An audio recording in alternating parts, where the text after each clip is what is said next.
The large economic unit, called the corporation, has come to define business activity in a modern industrial service economy.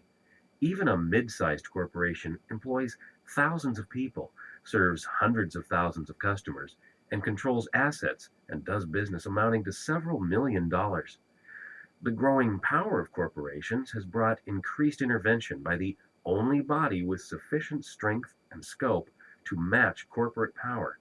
And what body is this? What has enough power to control the corporation?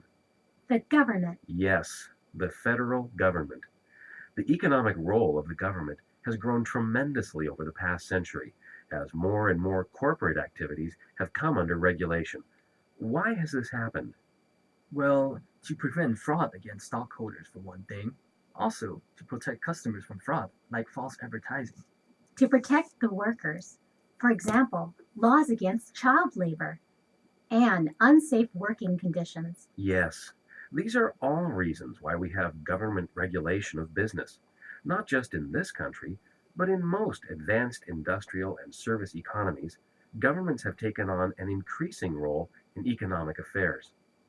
Let's take a minute to review what we talked about last time. What are the methods that governments use to influence economic activities? Elizabeth? Taxes. Taxes encourage or discourage certain kinds of economic activity. Taxes are also a way for the government to get money to spend on programs. That's right. So, okay, there's taxes and what else? Joshua? Government spending. The government gives business incentives to produce certain goods or services. Also, spending could take the form of a tax break or it could be a direct payment, like a government contract or a grant or a subsidy. Yes, that's right. Governments intervene in economic activity through taxation and spending. A third method, of course, what we've just been talking about, regulation.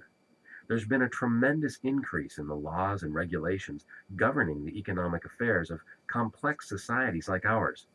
Beginning in the late 1800s, our political leaders rejected the idea that government governs best, which governs least.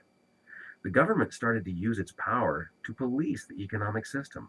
One of the first things the government did was to limit the exercise of monopoly power by regulating railroads and public utilities. After that, the government began regulating utility rates, costs for telephone, electricity, fuel, and so on. Since then, a whole set of industries has come under government regulation. Financial markets, the airlines, trucking, barge and water traffic, oil and natural gas pipelines, and so on. Also, in recent decades, there's been a rapid growth of social regulation. What do I mean by social regulation? Uh, Things like laws that require a food package to list all ingredients? Yes, that's a good example. There are a number of laws regulating food and cosmetics. Social regulation also includes the laws that were first passed to protect workers in mines and then workers in general. Now there are laws that protect all of society. For example, regulations for air and water pollution and for storage and disposal of hazardous materials like nuclear waste. There are also safety standards for automobiles and consumer products, such as car seats for babies. All of these are forms of social regulation. We've come a long way since the days of laissez faire capitalism, when business ran free and unchecked by government. When the political leaders of the 19th century first started proposing regulation of business, this was considered a radical idea. However, with the passage of time, the radical ideas of that era became the accepted convictions of today.